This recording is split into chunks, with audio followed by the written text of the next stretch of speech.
A obra do Senhor não pode parar. O que eu espero que os irmãos aprendam a respeito da exposição desta noite é a respeito da fidelidade de Deus, porque é a fidelidade de Deus que sustenta a sua obra mesmo em meio à oposição. É a fidelidade de Deus que sustenta a sua obra mesmo em meio à oposição. Então, como pastor dessa igreja, eu quero exortá-los que perseverem na obra do Senhor com fé, oração e ação, reconhecendo que Cristo é o verdadeiro edificador da sua igreja e que nada e nem ninguém pode parar a igreja de Cristo. Fazer a obra do Senhor sempre foi um caminho de desafios, oposição e sacrifício. Desde os tempos bíblicos, nós vemos os servos de Deus enfrentando ameaças tanto externas quanto internas. E ao se dedicarem à reconstrução espiritual, ou à reforma religiosa, ou à reconstrução do templo, para guiar o povo de Deus nos caminhos do Senhor, sempre há oposição, sempre há lutas, sempre há desafios. E hoje não é diferente. Muitas vezes, diante das lutas, nos vemos desanimados, sofremos a oposição cultural, social, temos em nosso próprio meio, às vezes, a desunião, a perseguição. No entanto, o que precisamos entender e carregar em nosso coração é essa verdade, de que a obra do Senhor não deve parar, porque é o próprio Deus quem a sustenta e dirige, pois essa é a nossa fé. Não fazemos o que fazemos por nós mesmos, mas porque Deus nos guia a fazer aquilo que Ele mesmo já colocou em nosso coração. O contexto, meus irmãos, tanto histórico quanto teológico do livro de Neemias, também está ligado ao livro de Esdras, tanto que para os judeus esses dois livros são vistos como um só livro, como uma só unidade, tanto Esdras quanto Neemias. Esses dois livros foram construídos por volta de 430 a 400 antes de Cristo. E o contexto histórico no qual ele foi escrito é após o exílio babilônico, quando o povo retorna para Jerusalém a fim de reconstruir a cidade que fora destruída pelo império de Nabucodonosor, o exército da Babilônia. Então, Ciro, o rei da Pérsia, pela palavra de Deus, ele permite que os judeus voltem para Jerusalém com um único objetivo muito claro estabelecido e descrito ali no livro de Esdras, que eles fossem para reconstruir o templo que fora destruído em Jerusalém. Acompanhe a leitura de Esdras, capítulo 1, versículos de 1 a 4. No primeiro ano de Ciro, rei da Pérsia, para que se cumprisse a palavra do Senhor por boca de Jeremias, despertou o Senhor o espírito de Ciro, rei da Pérsia, o qual fez passar pregão por todo o seu reino, como também por escrito, dizendo: assim diz Ciro, rei da Pérsia, o Senhor Deus dos céus me deu todos os reinos da terra e me encarregou de lhe edificar uma casa em Jerusalém de Judá. Quem dentre vós é de todo o seu povo, seja Deus com ele, e suba a Jerusalém de Judá e edifique a casa do Senhor, Deus de Israel. Ele é o Deus que habita em Jerusalém. Todo aquele que restar em alguns lugares em que habita, os homens desse lugar o ajudarão, com prata, ouro, bens, gado, afora as dádivas voluntárias para a casa de Deus, a qual está em Jerusalém. Cerca de 70 anos depois, no cativeiro babilônico, o rei Ciro, o rei da Pérsia, agora um novo império surge e permite que o povo retorne para reconstruir não apenas o templo, mas a nação, o povo de Israel. Esdras chega antes de Neemias, cerca de 13 anos antes. Ele vai no 7º ano do reinado de Artaxerxes, E ali o objetivo principal de Esdras, como levita e também um escriba, era ensinar a lei ao povo de Israel. Porque lembrem-se, esse povo viveu durante 70 anos no cativeiro. Eles deixaram de adorar a Deus porque eles não tinham mais o templo. Eles não tinham mais uma referência religiosa porque eles eram escravos ali naquele lugar para onde eles foram exilados na Babilônia. Então eles perderam a visão religiosa. E ali Esdras se levanta para ensinar ao povo de Deus a sua lei. E vai com um objetivo muito claro e específico, que é reconstruir o templo. E você vai ver o profeta Ageu, o profeta Malaquias também, desse período, exortando, fortalecendo o povo para fazer a edificação do templo, dos muros e da casa em Jerusalém, que fora totalmente destruída. Essa cidade ficou desolada. Essa cidade ficou totalmente destruída. Se você quiser saber como ficou a cidade de Jerusalém quando os babilônicos a invadiram, leia o livro de Jeremias, leia o livro das Lamentações, e você vai ver a situação, as ruínas, a destruição total que assolou a cidade de Jerusalém. O seu templo, as casas, os muros foram totalmente destruídos. Quem reinava aqui nesse contexto, no qual Neemias vai nos trazer como instrução, é o rei persa Artaxerxes. E foi ele que permitiu com que Neemias voltasse para a cidade de Jerusalém. Lembrando que Neemias, conforme nós lemos no capítulo 1, lá no finalzinho do capítulo 1 deste livro, ele era copeiro do rei. Ele era copeiro do rei. E Deus então permite com que ele volte, e ao voltar ele se torna um dos governadores de Jerusalém, e ele era um líder civil, e também aquele que tomou a parte no sentido de fortalecer o povo para reedificar os muros de Jerusalém que estavam totalmente destruídos. Se por um lado Esdras ele concentrou a sua energia na reconstrução do templo, Neemias ele governou civilmente o povo, ele exortou o povo contra a usura, contra a perseguir e usurpar os seus próprios irmãos, e também ele foi o líder que fortaleceu o povo para a reconstrução dos muros de Jerusalém como uma cidade fortificada, reconstruir politicamente e civilmente a cidade e os muros da cidade santa. E o que vemos na história desses dois livros, tanto de Esdras quanto de Neemias, é a soberania de Deus na história. Mesmo no exílio, Deus preserva um remanescente fiel, e esse remanescente fiel, Deus motiva o coração de reis pagãos, como Ciro, como Artaxerxes, para cumprir os seus decretos e os seus propósitos.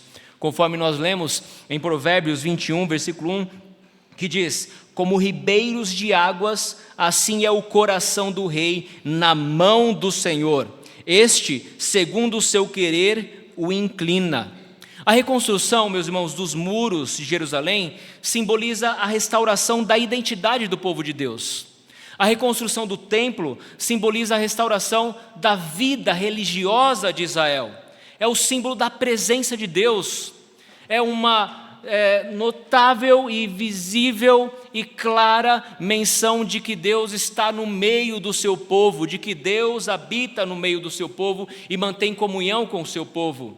E agora a sua missão é construir ou reconstruir a cidade de Jerusalém como identidade da nação, a nação que foi escolhida por Deus em Abraão, a nação que abençoaria todas as nações da terra, porque esse foi o propósito de Deus em chamar o povo de Israel para ser o seu povo, o povo seleto, o povo escolhido de Deus. Então a reconstrução era sinal da presença, era sinal de que Deus estava conduzindo a história da redenção, que Deus estava preparando o caminho para o Redentor, para que o Redentor nascesse e executasse a obra do seu Pai, o Redentor e Senhor, o nosso Salvador, Jesus Cristo. E o povo de Deus como um todo, não apenas os líderes, estariam envolvidos nesse trabalho.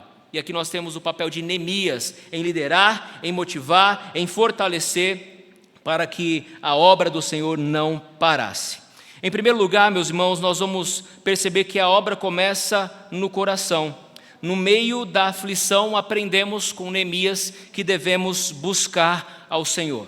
Se você se atentou à leitura do primeiro capítulo, você vai perceber que Neemias estava triste. Ele estava totalmente entristecido por causa da situação daqueles que estavam em Jerusalém. Lá no versículo 3, no versículo 2 diz: veio Anani, um dos meus irmãos, com alguns de Judá, e lhe perguntei pelos judeus que escaparam e que não foram levados para o exílio acerca de Jerusalém. Disseram-me: os restantes que não foram levados para o exílio se acham lá na província e estão em grande miséria e desprezo. Os muros de Jerusalém estão derribados e as suas portas queimadas. Quando Neemias ouve a respeito da situação do povo em Jerusalém, a cidade outrora magnífica, o templo de Salomão outrora suntuoso, cheio de glória, de honra, cheio de brilho, cheio de ouro e de prata, mas agora estava em ruínas. A atitude dele foi assentar, chorar e lamentar. Ele fez isso por alguns dias. Tendo ouvido essas palavras, assentei-me, chorei e lamentei por alguns dias, e estive jejuando e orando perante o Deus dos céus. Então, em meio a situações difíceis, nós temos um caminho aqui. Ore, jejue, lamente, se incline com devoção, temor e humildade diante do Senhor e entregue a Deus os seus anseios. Neemias sabia o motivo pelo qual aquela nação estava cativa em uma terra distante. Neemias sabia porque Deus havia destituído o povo da terra que mana leite e mel. E por isso, nos versos seguintes do capítulo 1, ele vai fazer uma confissão ao Senhor. Ele vai reconhecer os pecados seus e do povo e vai rogar a misericórdia do Senhor. Ele sabe que se o povo pecasse, Deus os espalharia, mas se o povo se arrependesse verdadeiramente, Deus os congregaria, trazendo de várias nações para novamente a terra que mana leite e mel. E ele confia na fidelidade e na promessa de Deus, e é por isso que ele ora, é por isso que ele clama, e ele clama com zelo, com fervor, levando as suas orações ao Senhor. Ah, Senhor, versículo 11, estejam, pois, atentos os teus ouvidos à oração do teu servo e às dos teus servos que se agradam de temer o teu nome. Concede que seja bem sucedido hoje o teu servo e dá-lhe mercê perante este homem. Nesse tempo ele era copeiro do rei. Meus irmãos, a obra começa no coração daqueles que Deus propôs. Mas a obra não é apenas de Neemias, a obra é de todo o povo. Neemias é apenas o líder que vai conduzir este povo na obra que o Senhor mesmo preparou. E é isso que ele faz. Ele se entristece, mas ele busca, ele se coloca diante do Senhor e ele vai agora falar com o rei Artaxerxes, para que ele pudesse então liberá-lo a fim de liderar a reestruturação da cidade de Jerusalém. A segunda verdade que aprendemos aqui com o capítulo 2 é que Deus abre caminhos onde não enxergamos. Deus abre porta que não conhecemos, porque Ele é Senhor e a obra é dEle. Ele dá uma orientação aqui dizendo que ele era copeiro do rei. E ele está ali no ano 20º do reinado de Artaxerxes. E agora ele vai, como copeiro, servir ao rei. O rei está na companhia da rainha, a sua esposa. Ele então toma o cálice e oferece ao rei. E aqui nós temos, logo no início do capítulo 2, uma orientação a respeito do estado emocional de Neemias. Olha só como Neemias estava. Eu tomei para oferecer o vinho e lhe dei. Ora, eu nunca antes estivera triste diante dele. Ele estava triste diante do rei, triste por causa da situação do povo de Israel. E o rei percebe a tristeza. O rei o questiona: por que está triste o teu coração, se você não está doente? E o rei sabe, olha, isso aí não é uma tristeza qualquer, mas isso é uma tristeza do coração. E aqui nós vemos a crise emocional de Neemias. Neemias está arrasado com a situação do seu povo. Ele está condoído por causa da tribulação, da miséria que se encontra o povo de Israel, o povo a quem ele pertence. Ele não pode esconder a sua tristeza diante do rei. E assim também somos nós. Há dias, há momentos em que estamos tristes, em que não conseguimos disfarçar a tristeza do nosso rosto e temos que continuar, temos que levantar, temos que trabalhar, temos os nossos afazeres, temos as nossas obrigações e o mundo não pode parar porque nós amanhecemos triste ou cabisbaixo, assim como o mundo não parou. E mesmo triste, ele estava ali cumprindo o seu papel e a sua missão. Mas a sua tristeza não passou despercebida diante do rei Artaxerxes. Então ele temeu quando o rei falou: você está triste, isso é tristeza de coração. Acompanhe o versículo 3. Ele então diz: vive, rei, para sempre. Como não me estaria triste o meu rosto, se a cidade onde estão os sepulcros dos meus pais está assolada e tem as portas consumidas pelo fogo? Diante dessa verdade, é como se ele estivesse aqui no consultório de psicologia. Ele vai se consultar com o rei Artaxerxes e ele diz: fala, meu filho, por que você está assim tão triste? Né? O Guilherme ali no rei Artaxerxes, perguntando qual é o motivo da sua tristeza, e ele abre o seu coração. Como eu não poderia estar triste se a cidade em que estão enterrados meus pais se encontra em total ruína? E ele abre o seu coração, ele fala a tristeza do seu coração, e ele não engana, ele não esconde isso do rei. E diante dessa sincera prontidão em falar a verdade, em explicar a tristeza, Deus vai fazer com que o rei Artaxerxes aprenda a ter graça e mercê diante da situação. Olha só o que acontece. Eu disse ao rei, se é do agrado do rei, se o teu servo achar mercê em tua presença, hoje peço que me envies à cidade de Judá, os sepulcros de meus pais, para que eu a reedifique. Então o rei e a rainha, estando ali, perguntaram: quanto tempo você vai demorar lá? Quanto tempo? Vejam que ele era útil ali, mas ainda assim o rei concede com que ele vá. Ele diz: olha, eu vou ficar certo tempo, marcou um prazo. E então disse ao rei: se bem parecer ao rei, deem-se-me também cartas para os governadores além do Eufrates, para que me permitam entrar em Judá, como cartas para Asaf, guarda das matas do rei, para que me deem madeira para as vigas da porta, para a cidade do templo, para os muros da cidade e para a casa em que eu irei me alojar. E olha só o que aconteceu. O rei o concedeu. O rei deu essas cartas, porque a boa mão do Senhor estava com ele. Meus irmãos, uma coisa que nós precisamos atender e entender, que mesmo em meio às dificuldades, nós precisamos apresentar diante de Deus as situações que tiram a nossa paz. E certamente, se a boa mão do Senhor estiver conosco, Ele levará tudo a bom termo, mesmo em meio às lutas. Ele moveu o coração do rei, porque ele alcançou o favor do rei, isso porque a boa mão do Senhor estava com ele. E ele vai, pega essas cartas e se dirige para Jerusalém. E aqui nós vemos a soberania de Deus. Deus é soberano sobre tudo e sobre todos, até mesmo sobre reis ímpios.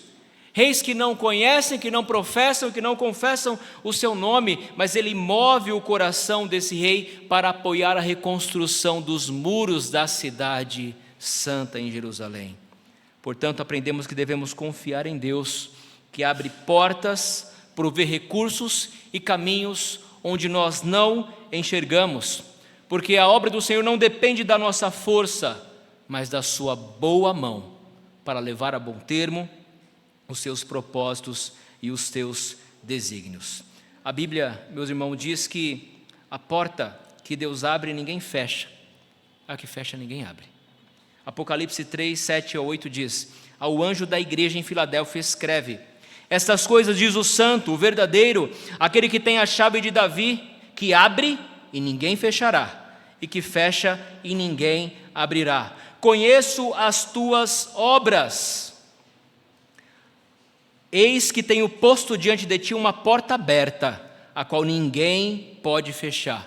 Que tens pouca força, entretanto, guardaste a minha palavra e não negaste o meu nome. De fato, temos pouca força, não há força suficiente em nós, mas nós avançamos, nós prosseguimos, confiado nessa verdade de que a porta que o Senhor abre, ninguém pode fechar, porque a obra é do Senhor.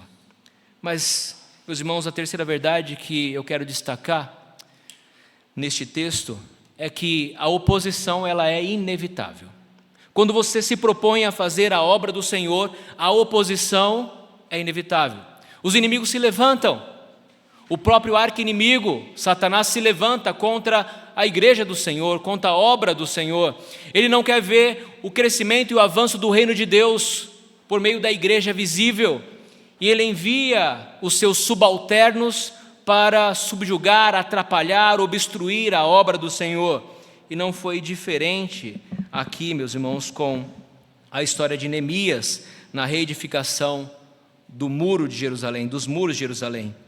Versículo 9, então fui aos governadores, capítulo 2, 9, aos governadores da além do Eufrates e lhes entreguei as cartas do rei. Ora, o rei tinha enviado comigo oficiais, exércitos e cavaleiros. Olhem só o versículo 10. Disto ficaram sabendo Sambalate, guardem o nome deste homem, o Horonita, e Tobias, o servo amonita, e muito lhes desagradou que alguém viesse procurar os bens dos filhos de Israel. Ele pretende começar a obra de reconstrução, mas logo de cara ele encontra oposição. Sambalate, o Horonita, e Tobias, o amonita, eles ficam indignados porque alguém se agradou de ajudar essa nação que para eles era insignificante. E olhem só qual foi a reação de Neemias. Esses inimigos, meus irmãos, eles vão aparecer ao longo do texto. Eles voltam a aparecer no capítulo 2, lá no finalzinho do capítulo, no verso 19 e 20, onde nós lemos: porém Sambalate, o Horonita, Tobias, o servo amonita, e Gesem, o arábio, quando souberam, zombaram de nós e nos desprezaram. E disseram: que é isso que fazeis? Quereis rebelar-vos contra o rei? Sempre há alguém para falar mal da obra do Senhor que você se propõe a fazer. Mas nós não podemos ser conduzidos pela opinião dos inimigos de Deus, daqueles que se opõem, e não podemos desanimar diante dos inimigos e das lutas que se levantam contra nós. E foi exatamente isso que Neemias fez. Ele não ficou com medo de avançar ao propósito que Deus entregara nas suas mãos, de fazer a obra do Senhor, e ele vai animar o povo para que reedifique os muros. Olhem só o versículo 11. Cheguei a Jerusalém, onde estive 3 dias, e à noite me levantei e uns poucos homens comigo, e não declarei a ninguém o que o meu Deus me pusera no coração para fazer. Ele vai passear pela cidade com o seu cavalo. Ninguém mais sabia o que ele queria, mas ele queria ver de perto como estava a situação da cidade santa. Ele vai vendo, ele vai passando pelas portas, vai vendo os muros caídos, ele vai observando para entender a dimensão, magnitude da obra que ele teria que liderar. E depois, mesmo diante dos desafios que eram enormes, conforme ele contemplou com os seus próprios olhos, ele vai animar ali os nobres, os magistrados, aqueles que estavam na liderança daquela nação, e vai animá-los com essa palavra. Então lhes disse aos nobres, aos magistrados: estáis vendo a miséria em que estamos, Jerusalém assolada e as suas portas queimadas? Vinde, pois, reedifiquemos os muros de Jerusalém e deixemos de ser opróbrio. Ele vai dar uma força e uma ordem de ânimo. Vamos, olhem para a situação, mas não desanimemos. Vamos reconstruir as portas queimadas, vamos reedificar os muros e vamos deixar de ser a vergonha, a escória para os nossos vizinhos e as nações inimigas. E aí no versículo 18 ele vai narrar que a boa mão do Senhor estivera com ele. E lhes declarei como a boa mão do meu Deus estivera comigo, e também as palavras que o rei me falara. Então disseram: disponhamo-nos e edifiquemos, e fortaleceram as mãos para as boas obras. Quando os inimigos viram que ele estava animando o povo para reedificar, mais uma vez eles começaram a zombar. Eles disseram: vocês não vão ser capazes de reconstruir esse muro. Mais à frente você vai ver, olha, vocês podem até tentar reconstruir, mas esse muro vai ser tão frágil que uma raposa encostando nesse muro vai derribar. Eles começaram a menosprezar e a zombar do povo de Deus e do seu propósito de reconstruir os muros. A resposta de Neemias foi firme, e ele disse: o Deus dos céus é quem nos dará bom êxito. Percebam, não é a força do nosso braço, não é as suas intenções e as suas habilidades como líder no governo daquela nação, mas é o próprio Deus, o Deus dos céus, é quem nos dará bom êxito. Nós, os seus servos, nos disporemos e reedificaremos. Vós, todavia, não tendes partes, nem direito, nem memorial em Jerusalém. O capítulo 3, meus irmãos, é o capítulo mais difícil, porque vai descrever a reconstrução dos muros de Jerusalém. E cada família que estava ali naquele local, eles começaram a trabalhar na reedificação dos muros. E no capítulo 3, ele vai descrever onde cada família trabalhou, as portas que foram reconstruídas, a porta da fonte, a porta do monturo, a porta do vale, a porta antiga, todas elas estavam em ruínas.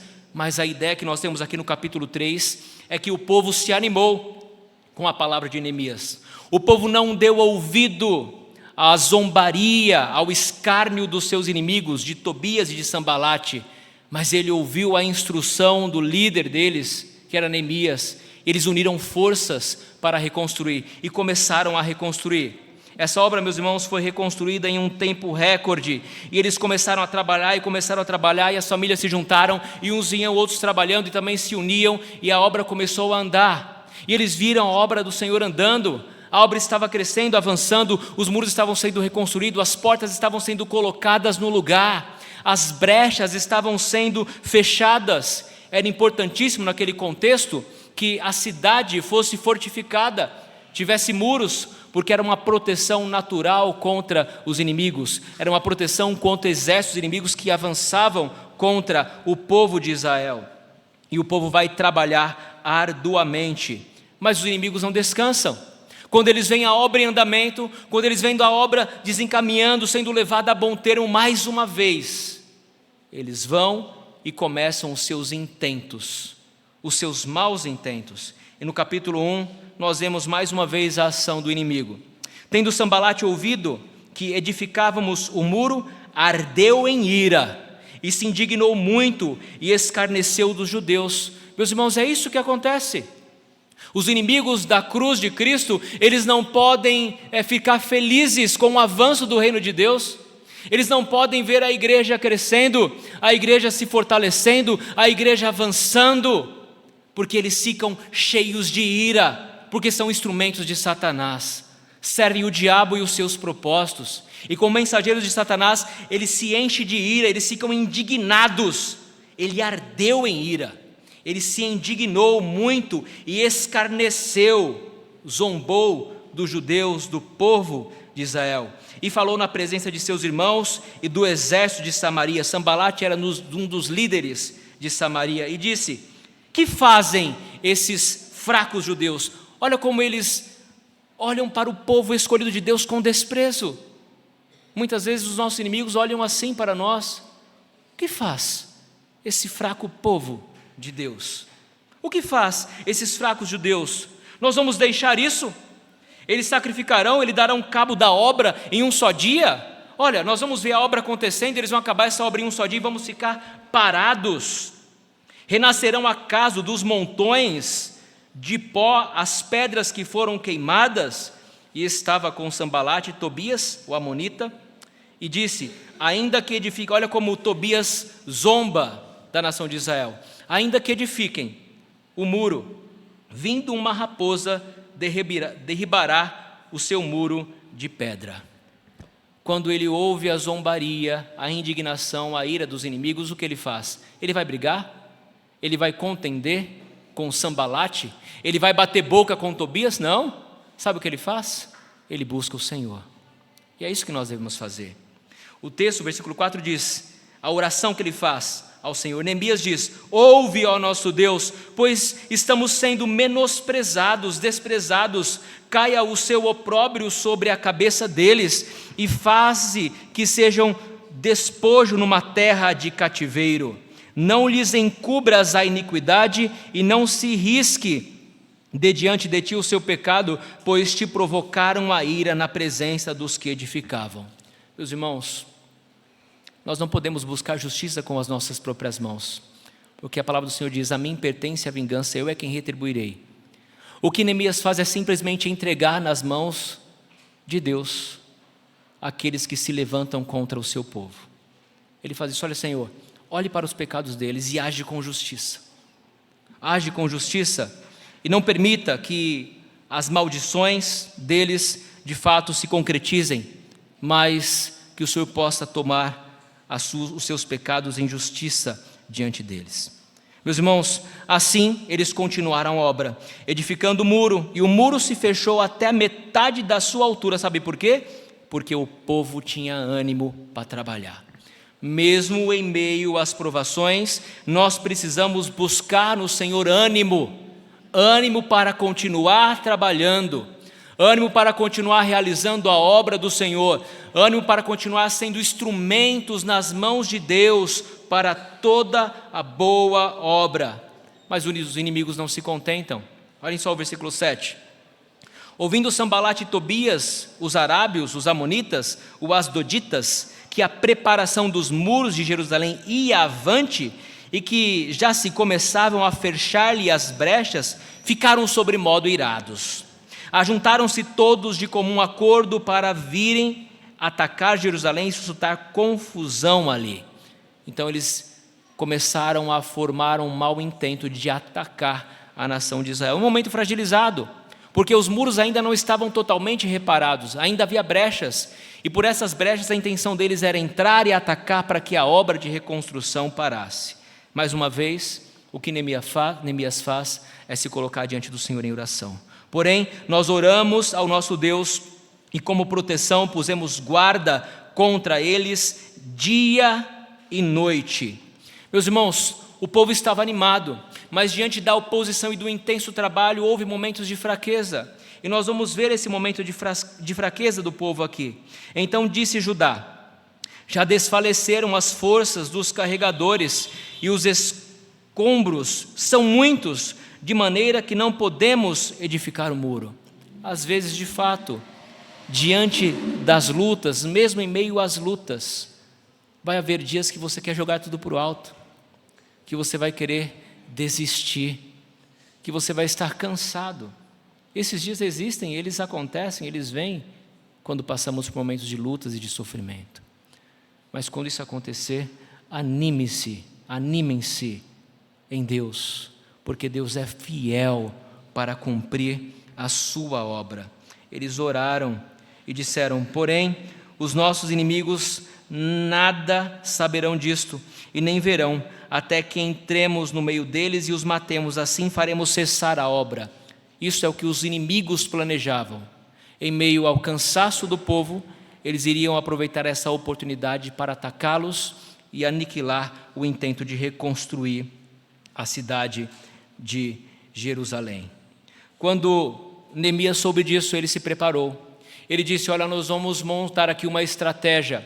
Ele preparou as famílias e colocou armas em suas mãos e colocou em pontos estratégicos para que, se eles fossem atacados, eles tivessem a chance de ao mínimo se defender. E foi isso que ele fez. Então pus o povo por famílias nos lugares baixos e abertos, por detrás do muro, com suas espadas, com as suas lanças, com os seus arcos. Inspecionei e dispus-me e disse aos nobres, aos magistrados, ao resto do povo: não os temais, lembrai-vos do Senhor, grande e temível, e pelejais pelos vossos irmãos, vossos filhos, vossas filhas, vossa mulher e vossa casa.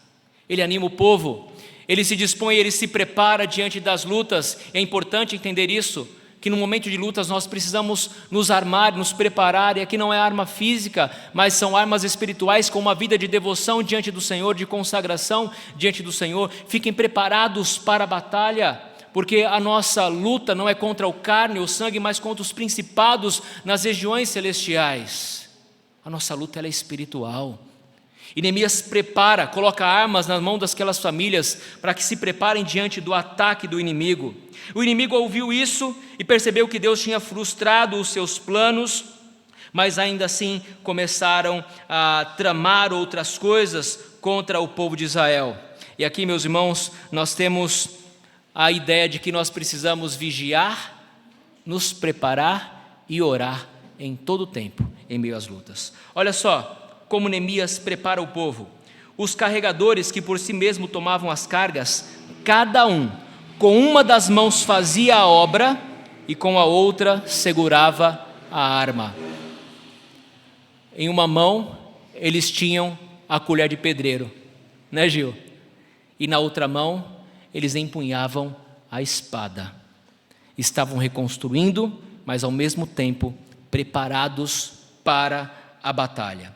Os edificadores, cada um trazia a sua espada à cinta, e assim edificavam, e o que tocava a trombeta estava junto de mim. Como os muros eram esparçados, eles fizeram um acordo: olha, se alguém estiver sendo atacado, toque a trombeta, e ao tocar a trombeta, venha em nosso encontro e nos socorra. E assim se deu. A obra do Senhor não parou, mesmo diante da ameaça do exército inimigo. No capítulo 5, Neemias vai tomar algumas medidas contra a usura, porque mesmo dentro do povo de Israel, os irmãos estavam extorquindo, explorando os seus irmãos. Ele vai trazer uma palavra de exortação aqui aos seus irmãos. O que nós aprendemos é que sempre quando você se propõe a fazer a obra do Senhor, você vai encontrar oposição. Mas diante da oposição, não podemos nos intimidar, não podemos desanimar com críticas desconstrutivas, não podemos animar com pessoas que nos difamam, que menosprezam a obra que o Senhor confiou em nossas mãos, porque não é a força do nosso braço, nem a nossa capacidade que levará a obra do Senhor a bom termo, mas sim o fato de que Deus é quem conduz e dirige a sua obra. Meus irmãos, o texto de Isaías 43:13 diz muito a respeito disso. O texto diz o seguinte: ainda antes que houvesse dia, eu era, e nenhum há que possa livrar alguém das minhas mãos. E olha essa palavra: agindo eu, quem impedirá? Agindo o Senhor, quem pode impedir? Quem pode impedir que a sua obra se concretize, continue, se é Ele quem está agindo? Portanto, meus irmãos, confiem nessa palavra de que a obra é do Senhor, a obra pertence ao Senhor, e precisamos aprender a perseverar, Olhem só o versículo 9 do capítulo 6. Porque todos eles procuravam atemorizar-nos, dizendo: as suas mãos largarão a obra e não se efetuará. Agora, pois, ó Deus, fortalece as minhas mãos. Eles viram que não era possível atacar a cidade toda, porque o povo estava preparado para a batalha. Então eles começam a urdir planos malignos para tirar a vida do próprio Neemias. Eles vão chamar Neemias para o encontro: olha, vem, vamos nos encontrar. Mas Neemias já sabia os seus maus intentos. Ele respondeu dizendo: eu estou fazendo a obra do Senhor, e eu não posso parar a obra do Senhor para me encontrar com vocês. Ele sabia que aquilo era uma emboscada, e ele manda uma vez um mensageiro para que Neemias o encontrasse, segunda, terceira, e Neemias sempre dizendo: olha, eu não posso, porque eu estou fazendo a obra do Senhor, porque a obra do Senhor é primordial. E isso é de fato verdade, meus irmãos. A obra do Senhor deve ser a primazia, o primordial em nossas vidas, e ele sabia que aquilo era uma armadilha. Então, olha só o versículo 5: Sambalate me enviou pela 5ª vez o seu moço, no qual trazia uma carta aberta com o seguinte teor: entre as gentes se ouviu, e Gesem diz que tu, os judeus, intentais revoltar-vos, por isso reedificas o muro, segundo se diz, queres ser o rei deles, e puseste profetas para falarem a teu respeito em Jerusalém, dizendo: este é rei em Judá. Ora, o rei ouvirá isso, segundo essas palavras. Vem, pois, agora, consultemos juntamente. O inimigo, ele vai levantar falsas acusações contra nós, porque isso é próprio do inimigo. Ele é o acusador. Um dos papéis de Satanás é ser o nosso acusador. Mas quem nos justifica é o Senhor. Quem nos sustenta é o Deus Todo-Poderoso. E a resposta de Neemias é: de tudo o que dizes, coisa nenhuma sucedeu tu. Do teu coração é que o inventas. Olha, você está inventando tudo isso. Isso é obra do teu coração. Porque todos eles procuravam atemorizar-nos, dizendo: as suas mãos largarão a obra e não se efetuará. Agora, pois, ó Deus, ele ora, fortalece as obras das nossas mãos. Mais uma vez ele se propõe, e agora, não mais satisfeito, ele vai subornar um levita. Ele vai subornar Semaías, filho de Delaías, filho de Meetabel. E Semaías, subornado por Tobias e Sambalate, vai armar uma armadilha. Olha, vem para o templo e entra no templo, algo que só os sacerdotes poderiam entrar. Vem, porque eles vão em uma cilada à noite armar uma emboscada para tirar a sua vida. Então vem e se esconde no templo. Ele queria que Neemias entrasse no templo para justificar que ele havia cometido um pecado, e assim enviar cartas e vituperar diante deste pecado de Neemias. Lembra-te, meu Deus, de Tobias e Sambalate, ele ora, no tocante a estas obras, e também da profetisa Noádia e dos mais profetas que procuram aterrorizar-me. Ele coloca aquelas pessoas diante do Senhor. E ele se dedica, meus irmãos, a terminar a obra do Senhor. Eu estou fazendo uma grande obra e eu não posso dar ouvidos aos inimigos que se colocam diante da obra de Deus. Portanto, em meio às lutas, em meio às provações, em meio às obstruções, mantenham o foco na missão que Deus confiou a vocês.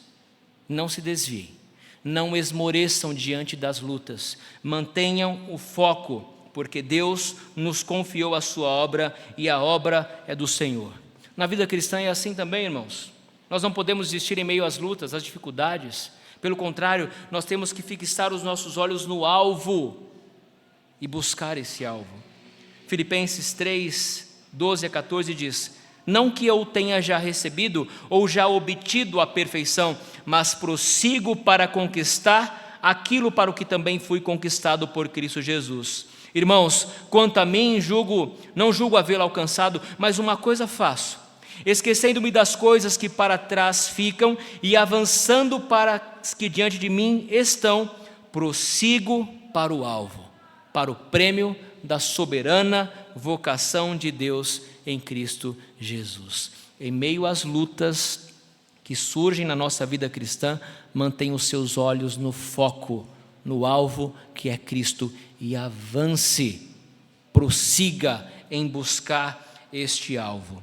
Meus irmãos, uma outra lição que nós aprendemos é que a obra e o término, a conclusão da obra é para a glória de Deus. Olhem só os versículos 15.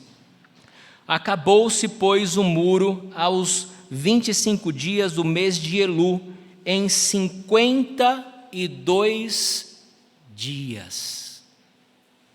Uma obra heróica, hércula, foi concluída. A reconstrução de todo o muro em volta da cidade de Jerusalém foi concluída em 52 dias, porque a boa mão do Senhor estava com eles.